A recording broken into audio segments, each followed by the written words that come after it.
ढेरों सवाब कमाने का हमारे पास ये मौका है, क्योंकि आप देख रहे हैं कि मुल्क के इस वक्त क्या हालात हैं।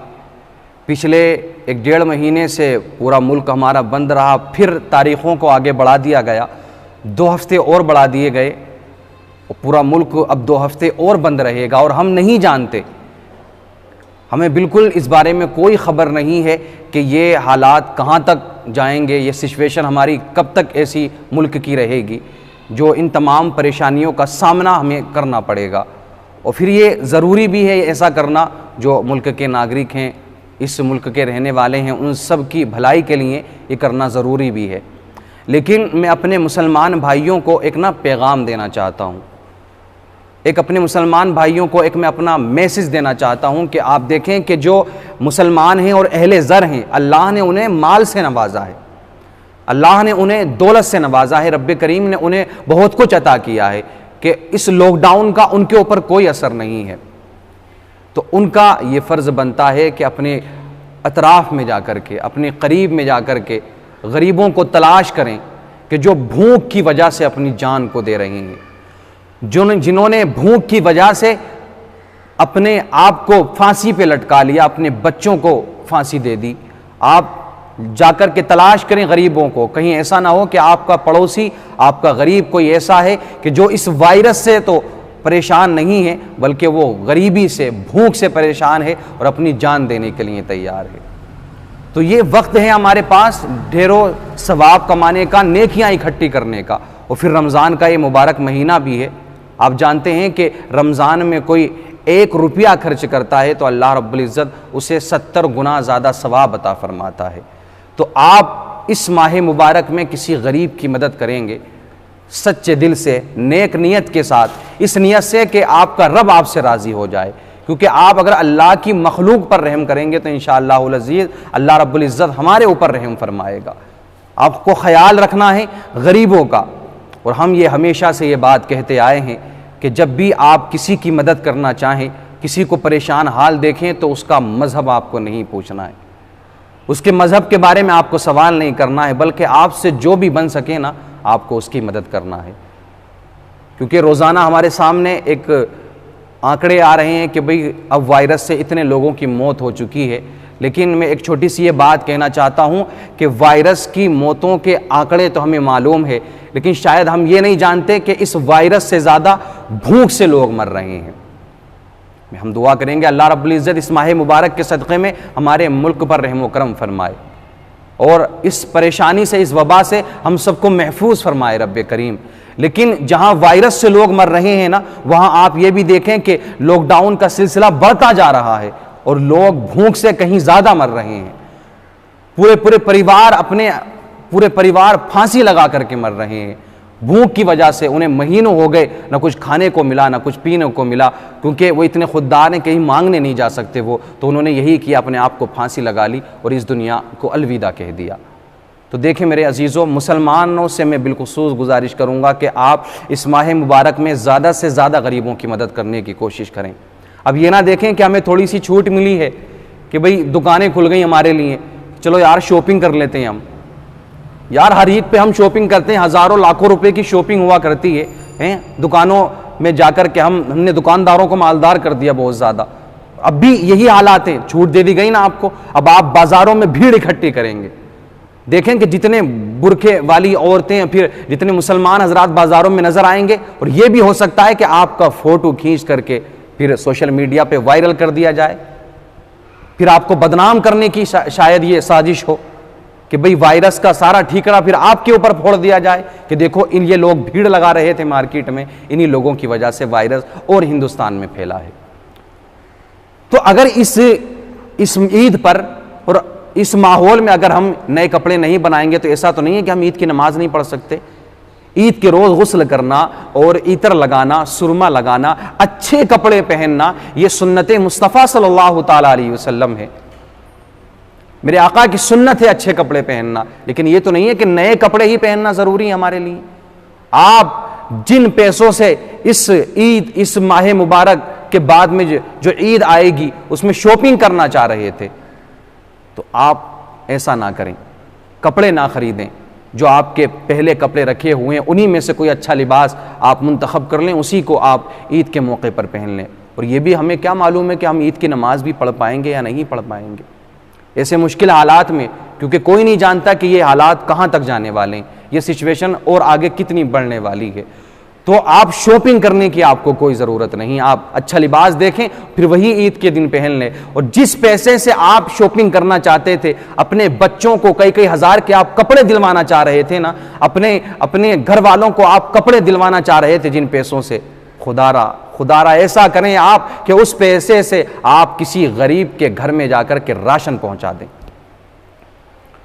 आपको कितना सवाब मिलेगा और कितना सुकून मिलेगा ना आपको, आप खुद इस बारे में नहीं सोच सकते हैं कि आपको कितना सवाब मिलेगा एक गरीब की मदद करने पर।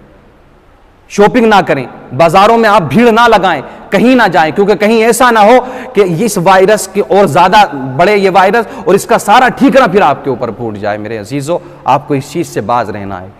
कोई भी ज़रूरी नहीं कि हम इसी ईद पर, यार इंशाअल्लाह अल्लाह ने ज़िंदगी अगर हमारी सलामत रखी, फिर आगे और रमज़ान आएंगे, फिर ईद आएगी, तो हम उस वक्त में नए कपड़े बना लेंगे, उस वक्त में हम ख़रीदारी कर लेंगे। लेकिन अगर हमने पिछली ईदों में ख़रीदारी की है, पिछले हमने अपने अंदाज में ईद को मनाया है, हमने खुशियाँ मनाई है, रमज़ानुल मुबारक अपने तरीक़े से हमने गुजारा है, इस बार ऐसा नहीं है तो ज़िंदगी बराबर तो नहीं रहती ना, ऊँच और नीच ज़िंदगी में मामला होता ही रहता है, ऊँचाई नीचाई का।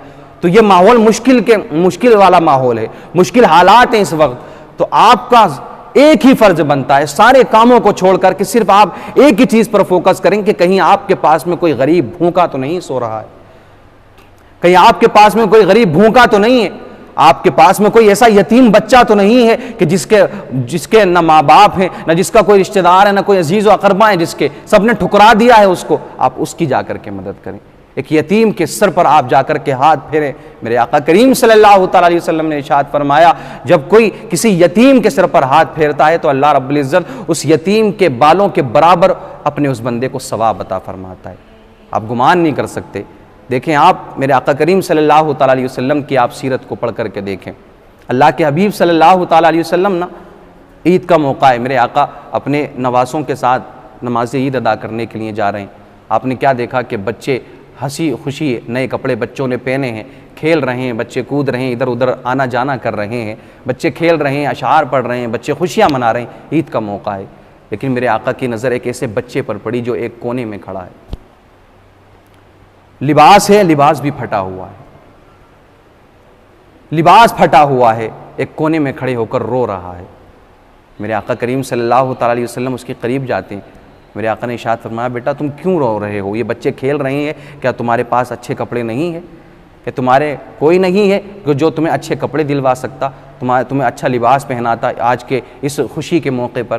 तो वो बच्चा कहता है कि मेरा बाप है और मेरे बाप के इंतकाल के बाद मेरी माँ ने दूसरा निकाह कर लिया, तो ना मेरी माँ है ना मेरा बाप है, मेरा कोई नहीं है। मेरे आका ने इरशाद फरमाया, तुम्हारे बाप कहाँ है? तो अल्लाह के हबीब सल्लल्लाहु अलैहि वसल्लम से उस बच्चे ने अर्ज़ की कि मेरे वालिद इस्लाम के लिए जिहाद करते करते शहीद हो गए थे। अल्लाह के हबीब सल्लल्लाहु अलैहि वसल्लम ने उस बच्चे से कहा, क्या तुम ये पसंद करोगे कि मोहम्मद तुम्हारे बाप हों? क्या तुम ये पसंद करोगे कि आयशा तुम्हारी माँ हो? क्या तुम ये पसंद करोगे कि हसन और हुसैन तुम्हारे भाई हों? देखें उस बच्चे की किस्मत का सितारा कैसे चमकता है। और देखें मेरे आका करीम सल्लल्लाहु अलैहि वसल्लम यतीमों पर, गरीबों पर मेरे आका कितनी शफकत फरमाते थे, कितनी मेरे आका करीम सल्लल्लाहु अलैहि वसल्लम कितनी मोहब्बत फरमाते थे। मेरे आका सल्लल्लाहु अलैहि वसल्लम ने उस बच्चे को अपने साथ लिया, अपने घर पर ले गए, उसको नहलाया, फिर उसके बाद में अच्छे कपड़े पहनाए। जब वो बच्चा घर से बाहर निकला ना, तो जो बच्चे पहले नए कपड़े पहने हुए थे वो बच्चे उस बच्चे को भी देखते थे कि वो एक कोने में खड़ा रो रहा है, कोई उसका पुरसाने हाल नहीं है। जब उन बच्चों ने उस बच्चे को मेरे आका के हुजरे से बाहर निकलते हुए देखा तो उन्होंने पूछा कि अभी तो तू रो रहा था, अभी तो तेरा लिबास भी फटा हुआ था, ये बता अचानक तेरी ये सूरत कैसे बदल गई, तेरी हालत कैसे बदल गई? वो बच्चा कहता है कि अब मैं यतीम नहीं हूं, बल्कि अब मुझे बाप भी मिल गया है, अब मुझे माँ भी मिल गई है, अब मुझे मेरे भाई बहन भी मिल गए हैं। तो वो बच्चे कहते हैं, बताओ तो सही कौन है तुम्हारा बाप? तो वो बच्चा कहता है कि मेरे बाप अल्लाह के हबीब सल्लल्लाहु अलैहि वसल्लम है, मेरी माँ आयशा सिद्दीक़ा रज़ियल्लाहु तआला अन्हा है और मेरे भाई हसन और हुसैन रज़ियल्लाहु तआला अन्हुमा है। तो वो तमाम बच्चे जो पहले खुशियां मना रहे थे, खेल कूद कर रहे थे, अच्छे लिबास पहने हुए थे, उन बच्चों का जवाब सुने।